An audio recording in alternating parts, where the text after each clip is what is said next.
Bienvenue dans le podcast Osmose par Magali Garcin. Osmose, c'est mon univers, mon vortex d'énergie. C'est un passage que j'offre durant 12 semaines pour descendre dans les méandres sous le plancher et aller regarder ces freins invisibles, ces croyances limitantes, ces loyautés cachées en fait, qui nous invitent à jouer petit alors que ma vision, c'est qu'on est là pour vivre grand. Donc je vous souhaite une belle écoute en espérant que ça résonne pour vous et peut-être à bientôt. Hello mon cercle. Dans le développement personnel, on entend souvent le droit à l'erreur. Voilà. Accordez-vous le droit à l'erreur, ne vous mettez pas la pression, réalisez que vous faites du mieux que vous pouvez, on est tous faillibles et le droit à l'erreur fait partie du processus, etc., etc. C'est vrai, mais en fait, c'est pas ma vision. Ma vision à moi, c'est qu'il n'y a pas d'erreur, en réalité. Et si tout ce qui était accompli, réalisé, vécu, tout ce qui se présentait à nous, que ce soit dans les situations, dans des relations, même quand c'est challengeant, parce que parfois ça vient vraiment nous bousculer, ça vient vraiment déclencher en nous des mémoires énergétiques qui ressurgissent et qui sont particulièrement inconfortables. Néanmoins, dans ma vision, j'ai vraiment cette croyance qu'en fait, il n'y a pas d'erreur. Que on vit exactement ce que l'on doit vivre dans le moment pour nous permettre en fait d'avancer exactement là où on veut aller. C'est juste une traversée. De façon à être capable de pouvoir tenir l'ampleur de nos désirs. Je prends un exemple. Je veux vraiment, je réclame vraiment une histoire d'amour extraordinaire dans le sens parfaitement aligné avec mes valeurs profondes, avec mon identité, dans ma fréquence, dans ma vibration. Quelqu'un qui soit déjà, peu importe, toutes les qualités que vous jugez être fondamentales et non négociables pour vous, en termes de respect, de soutenance, d'écoute, de légèreté, de joie, peu importe, ça c'est selon vous. Ça c'est votre désir profond. Et en fait, vous vivez une histoire, vous rentrez dans une relation qui ne coche pas toutes les cases. Une relation dans laquelle il peut y avoir de la dépendance affective, il peut y avoir du chantage émotionnel, il peut y avoir une démission de l'autre quand vous êtes vulnérable, il peut y avoir, peu importe. Et là, vous réalisez que ce n'est pas du tout ce que vous vouliez vivre. Mais peut-être que vous allez réaliser en fait de l'importance de préciser, d'élaguer, de préciser encore certains axes. Et peut-être et surtout, selon moi, vous allez être amené à vous libérer de ce qui se rejoue. À savoir si par exemple dans cette relation, l'autre utilise ma vulnérabilité comme une arme à un moment donné. Eh bien prendre sa responsabilité et regarder qu'en fait il n'a que le pouvoir que je lui donne. Et que quand il agit ou elle agit de la sorte, d'où ça vient? Qu'est-ce qui fait que cette personne est capable au jour d'aujourd'hui d'utiliser ma vulnérabilité comme une arme vis-à-vis de moi? Ou est-ce qu'en fait je lui ai donné trop de pouvoir? Ou est-ce qu'en fait je me suis positionnée non pas dans un partage et dans une communication soutenante, mais peut-être dans un rôle de victime qui avait besoin d'être plein. Et là, du coup, forcément, depuis cette posture, je vais récolter soit un sauveur qui va vouloir tout prendre en charge et qui va être finalement hyper invasif, ou un persécuteur qui va venir justement répondre à ça par des attaques. Et dans tous les cas, c'est un éclairage qui demande à être fait en nous. C'est vraiment une opportunité de conscientiser ce qui se joue dans la manière dont ça se joue et de pouvoir faire un pas de côté pour se dire: «Ah ouais, en fait, il faut que moi, je réajuste ma posture. Il faut que moi, en fait, je décide qu'est-ce que je délègue ou pas de mon pouvoir, de mon énergie». Parce que dans le cas d'une relation qui part d'un axe, qui part d'un ancrage, qui part d'un alignement, ça peut pas se jouer. Et ça, en fait, oui, c'est un cadeau mal emballé, évidemment. Mais ça vous fait réaliser qu'en fait, l'univers, ou votre âme, ou Dieu, ou peu importe le nom que vous lui donnez, est en train de vous dire: regarde chérie, là, ce qui est en train de se jouer. Qu'est-ce que tu peux changer ici? Qu'est-ce qui est allé à... Qu'est-ce qui demande à être vu, à être compensé, peut-être vibratoirement? Quel appel à l'amour ça sous-tend, de façon à pouvoir se libérer de ce type d'attitude, de ce type de posture. Alors, il n'y a rien de cassé, il n'y a rien de brisé en nous. Il n'y a pas quelque chose à bannir du tout. Si ce n'est, selon moi, notre langage intérieur, notre discours intérieur.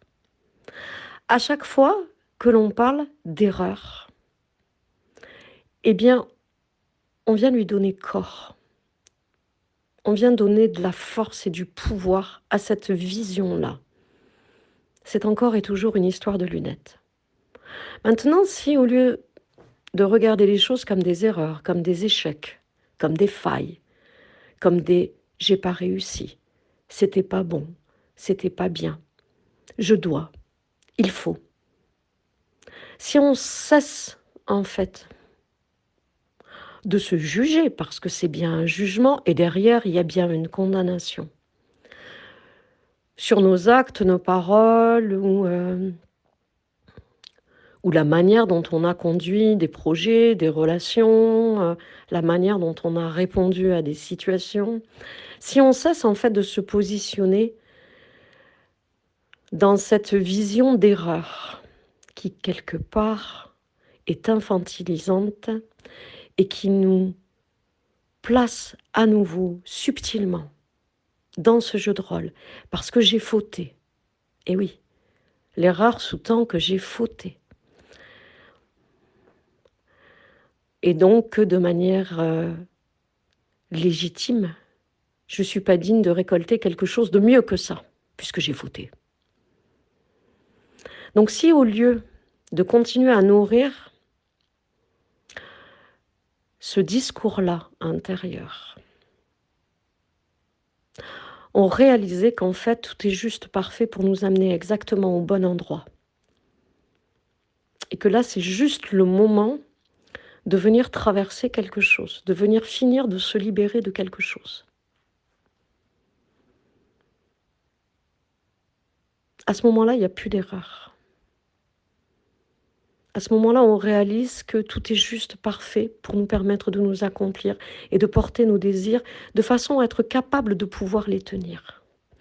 Parce que plus je veux vivre grand, plus je vais devoir être capable de me sentir en sécurité en moi, être capable d'être dans mon axe, de tenir mon alignement, être capable de plus rabaisser mes normes et mes standards, être capable en fait de déplacer les seuils de mes limites, être capable de ne plus m'adapter, de ne plus réagir, mais d'agir depuis ma vérité.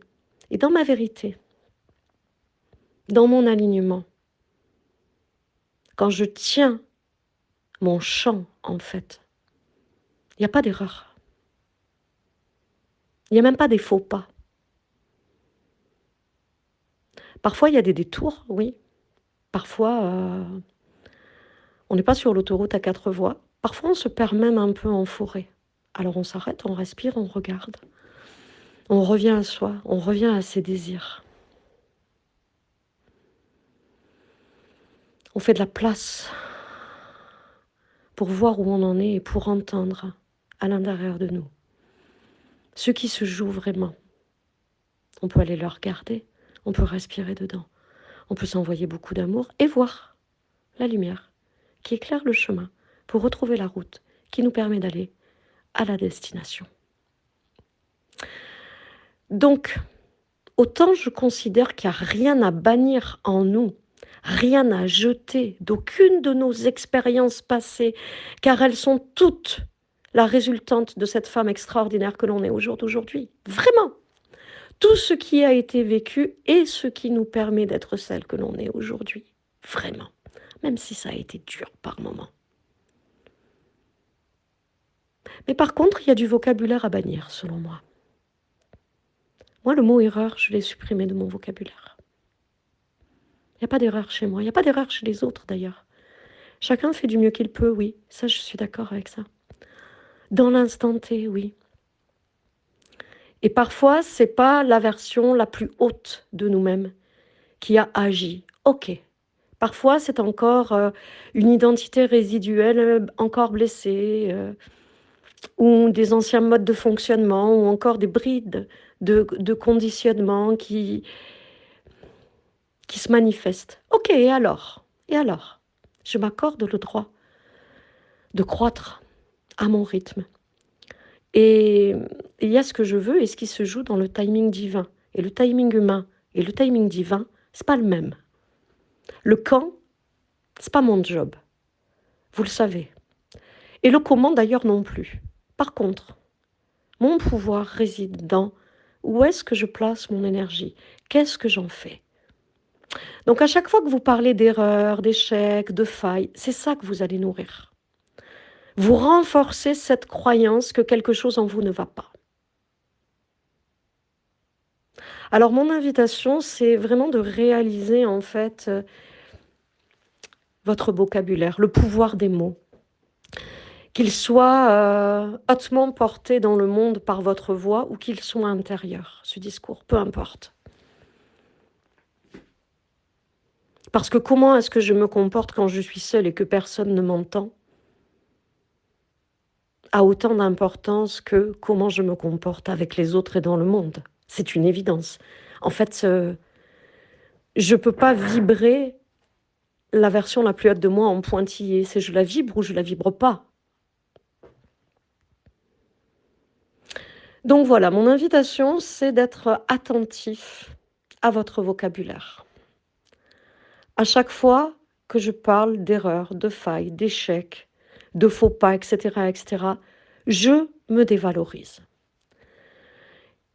Et en me dévalorisant, en fait, eh bien, je referme mon récipient à recevoir.